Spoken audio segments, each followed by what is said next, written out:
Assalamualaikum. May isang box nga pala ako dito ng gear. So, bali first time ko itong iluluto. Ayan, check muna natin yung date. Baka expired, chares. So, ayun nga. Nag-prepare nga lang pala ako dito ng 2.5 cup of milk. And then, ayan, nilagay ko na yung powder. Ayan. Bali, half lang pala nilagay ko dyan kasi ako naman yung kakain. Then, ayan. Mekos-mekos lang. Mekos-mekos talaga.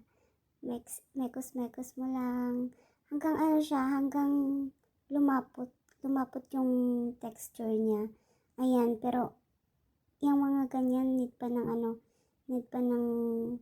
more na luto. Hanggang sa gusto mong texture ba? Ayan, sige, mekos-mekos lang. Then, ayan, ganyan yung niya, ganyan yung kakalabasan niya. Pero sis, pag mas gusto mo pang mas malapot, i-ref mo siya, lagay mo sa fridge. Mas masarap din pag malamig.